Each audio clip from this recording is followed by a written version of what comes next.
Hey guys, Crazy Postman here. Well, I just got done watching the Yuka live stream. Yeah, I know I'm a few weeks late, but I've been a busy Crazy Postman the last few weeks. So I took some notes during the live stream, and we're going to go over some of the things that I thought was interesting about the Yuka. So this list isn't really numbered in any importance order, it's just the order I wrote it down in. So number one here is there's going to be Wi-Fi in the RTK. Why that is important is if you noticed during some of the promotional material, let's look at this one. I think it's in this one somewhere. I found where I remembered it has a crazy range. So this is actually on the Luba 2. And the Luba 2 says it has a 5-kilometer range. Now, during the Luba 1 little press conference live stream they were having, they said that somewhere, I thought he said 3 kilometers. And I'm like, how are they going to do that? It just has a small antenna. You can only transmit so much power on that frequency legally, and your antenna is only so big. Physics comes into play. So I was just stumped at how they were going to get it that far. Well, I've figured it out. Editor Crazy Postman here. I keep saying Luba like a doofus. I'm talking about Yuka here. I just can't seem to get Luba off my mind. All right, now back to the regularly scheduled program. The RTK is going to have Wi-Fi. Luba also has Wi-Fi or a 4G SIM card. So Luba has a network connection. The RTK has a network connection. They're going to forego the direct line-of-sight communications, and your RTK corrections are going to be sent to the cloud. And then it's going to come back down from the cloud to Luba.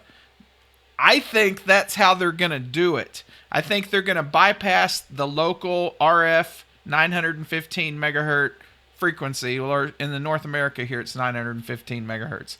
I think they're going to bypass that, and they're going to send the GPS corrections directly from the cloud, and that's how they're going to get such a wide range, because Luba might have, if you install a 4G SIM card into Luba, it'll have a network connection no matter where it is.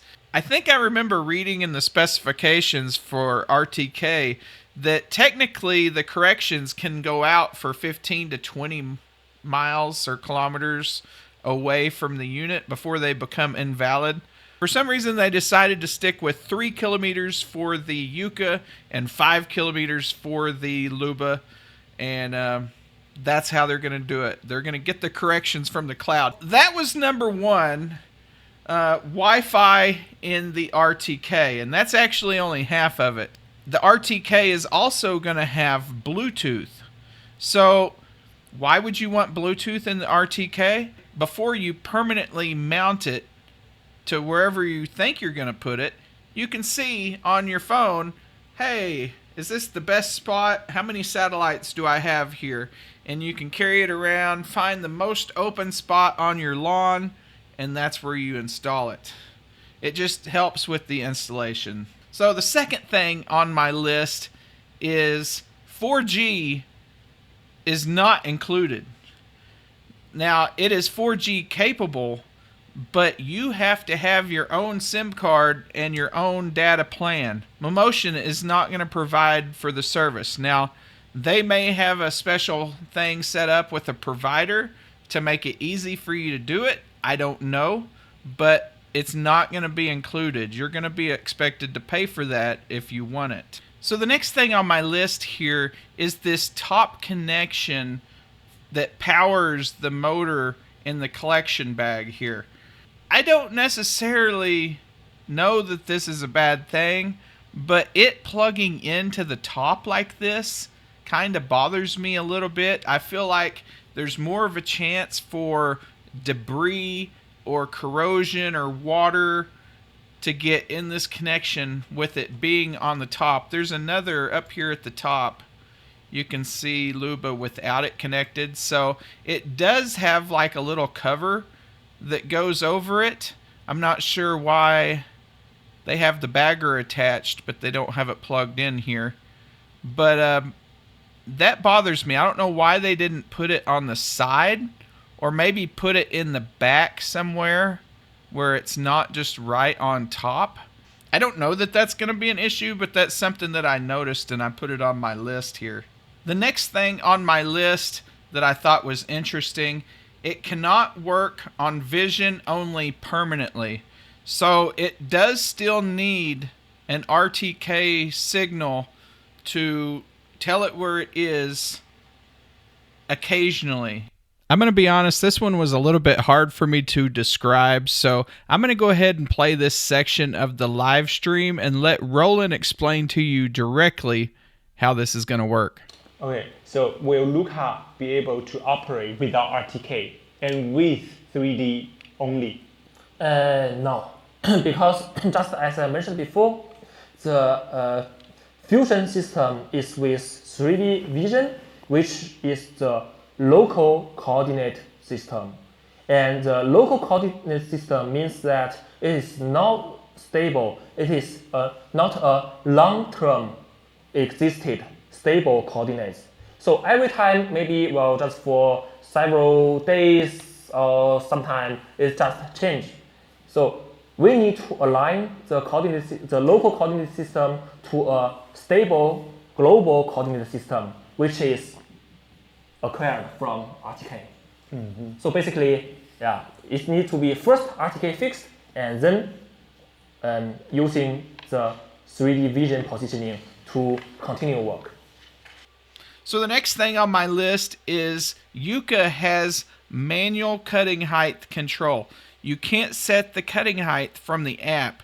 You have to manually go turn the knob, you push it down, and then turn it to where you want it on the Yuka itself.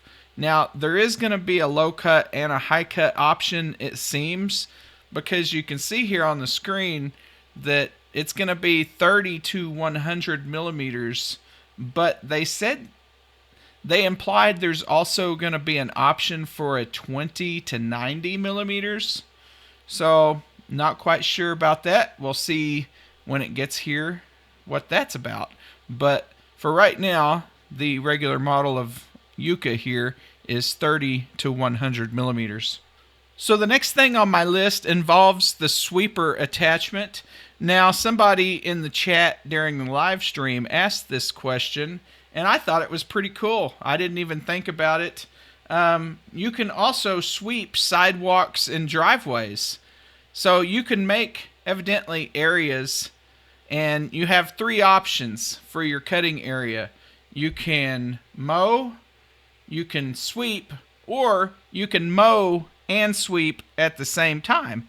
So if you make a driveway area, obviously you don't need to mow it, but you can tell it to go sweep the driveway. So I thought that was interesting. That's going to make Yuka just a little bit more useful. The sweeper doesn't actually come in contact with the ground. There is a small gap there, so it's not going to actually touch the sidewalk, but it turns at 1200 RPMs. So I'm thinking it may lift up, or it may blow some of the dust and dirt into the collection bin anyway, even though it doesn't touch the sidewalk. You know what I'm saying? 1200 RPMs is pretty quick. So my next bullet point here is the dump zone can be outside of a mowing area, but it needs to be connected with a channel, I'm assuming. So they said it doesn't have to be in a mowing area, but it has to be connected. So that's something to keep in mind if you want to have it dump in a remote area. Just draw a channel, when you're programming it in the app, off to the side, and make a little spot over there where it can go dump every time. So the next thing on my list here is they implied during the live stream, if somebody steals your Yuka, if you have the 4G SIM card, you're still going to have to report it stolen to the Momotion app. And they made it seem like they retrieved the location for you. They made it sound like you're not going to be able to see the location of your Yuka even if you have 4G SIM card and it gets stolen, that would be something the Momotion team would have to report back to you the location of it. Maybe I understood that wrong, maybe I didn't, but that's just something to keep in mind. Now, there is a option to put an AirTag in the back tire. They didn't really say where in the tire. They said there is a place in the back tire to put an AirTag. So that would give you a third-party way to track your Yuka without having to worry about a SIM card or Wi-Fi or going through the Momotion app to try to find it. And the final thing on my list here of stuff that I found interesting in the Yuka live stream is the new RTK antenna cannot work with Luba. I don't know if they meant Luba 1 and Luba 2 or just Luba 1. The Luba 2 does come with the new style antenna, so I'm not sure why they would have said that it's not compatible unless they were referring to the Luba 1. And this is just a bonus thing that I saw down here in the specifications for all the different Yuka models. So you got the Yuka 600, 1000, and 1500. So something I noticed that, it kind of irritated me the first time they did it. I understand why they do it, because they want to incentivize people to buy the more expensive model, but they put an artificial speed limit on the lowest Yuka 600 here. So you can see the Yuka 600 does not go as fast as the Yuka 1000 and the Yuka 1500. Now everything else is identical, except for the zone number of zones. That's another artificial limitation. Everything is identical. Even the battery capacity is identical. See, in the Luba model, the 1000 had a smaller battery, but the 1000 and the 3000 couldn't mow as fast as the 5000. So they had that artificial speed limit as well, and it looks like Momotion did that again here with the Yuka 600.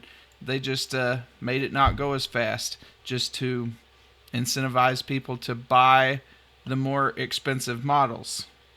So there you have it. I hope I didn't waste too much of your time. I watched that whole live stream, and those were the things that I found most interesting and I thought I would share. So thanks for watching this video, and I will see y'all in the next one.